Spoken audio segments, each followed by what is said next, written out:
रामकृष्ण परमहंस, तुम यंत्री हो मैं यंत्र हूँ। रामकृष्ण परमहंस ऐसा क्यों कहा करते थे? जानने से पहले वीडियो को लाइक, चैनल को सब्सक्राइब करें।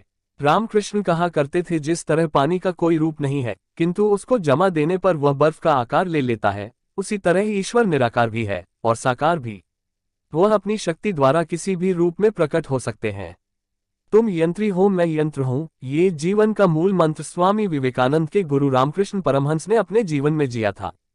फागुन मास की शुक्ल पक्ष की द्वितीया तिथि को जन्मे इस अवतार पुरुष ने जो वचन अपने भक्तों से कहे, कोलकाता के बौद्धिकों से जो वार्तालाप इस कमरपुकुर के साधु द्वारा हुए, उन सबको बांग्ला में रामकृष्ण कथामृत नाम से मास्टर महाशय मत ने 5 भागों में लिखा एवं प्रकाशित किया।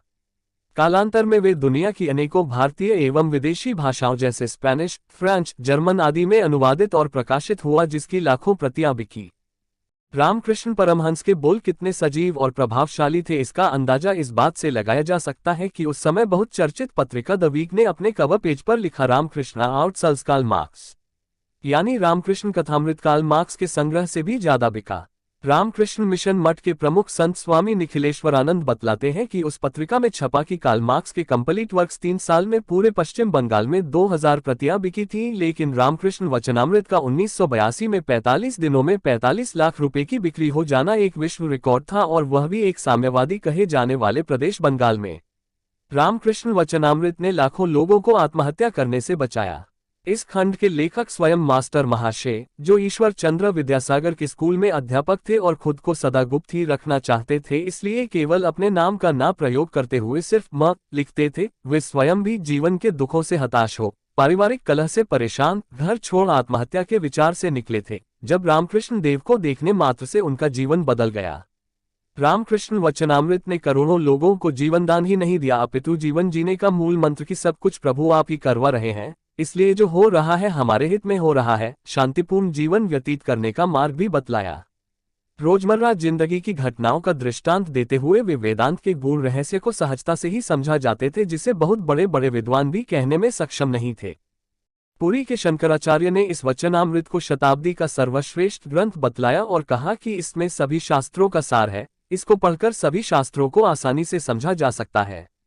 महान साहित्यकार क्रिस्टोफर इशवुड, फ्रांसीसी दार्शनिक रोमारोला ने कहा कि यह इतना जीवंत ग्रंथ लिखा गया है जैसे रामकृष्ण परमहंस सामने बैठकर हम लोग से बातचीत कर रहे हो। केशव चंद्र सेन रामकृष्ण परमहंस के बड़े तार्किक शिष्य माने जाते थे।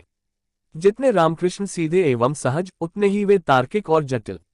अपने अधिकांश वार्तालाप में केशवचंद्र की यही कोशिश रहती थी कि वे सिद्ध कर सके कि ईश्वर कहाँ है, उसे किसी ने नहीं देखा।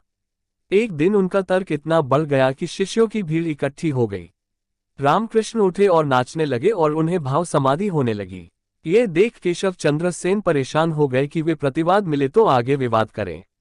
जितना केशव चंद्र सेन तर्क बनाए उतना ही रामकृष्ण और भाव में नाचते।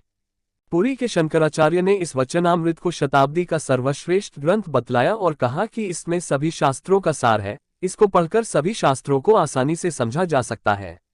महान साहित्यकार क्रिस्टोफर इशवुड, फ्रांसीसी दार्शनिक रोमारोला ने कहा कि यह इतना जीवंत ग्रंथ लिखा गया है जैसे रामकृष्ण परमहंस सामने बैठकर हम लोग से बातचीत कर रहे हो। केशव चंद्र सेन रामकृष्ण परमहंस के बड़े तार्किक शिष्य माने जाते थे। जितने रामकृष्ण सीधे एवं सहज, उतने ही वे तार्किक और जटिल। अपने अधिकांश वार्तालाप में केशवचंद्र की यही कोशिश रहती थी कि वे सिद्ध कर सके कि ईश्वर कहाँ है, उसे किसी ने नहीं देखा। एक दिन उनका तर्क इतना बढ़ गया कि शिष्यों की भीड़ इकट्ठी हो गई। रामकृष्ण उठे और नाचने लगे और उन्हें भाव समाधि होने लगी। ये देख केशव चंद्र सेन परेशान हो गए कि वे प्रतिवाद मिले तो आगे विवाद करें। जितना केशव चंद्र सेन तर्क बनाए उतना ही रामकृष्ण और भाव में नाचते। आखिरकार केशव ने कहा कि अब तो आप भी मानने लगे हैं कि ईश्वर नहीं है। पर तब परमहंस ने उत्तर दिया कि तुम्हें ना देखा होता तो मान भी लेता कि ईश्वर नहीं है, किंतु तुम जैसी विलक्षण प्रतिभा जहां पैदा होगी वही ईश्वर के बिना तो हो ही नहीं सकती।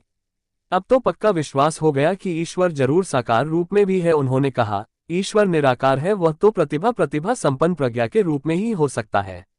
उस दिन तो केशव भीड़ से उठकर चले गए, किंतु जब लौटे तो पक्के आस्तिक बनकर, और वे फिर रामकृष्ण देव के ही होकर रहे जीवन भर।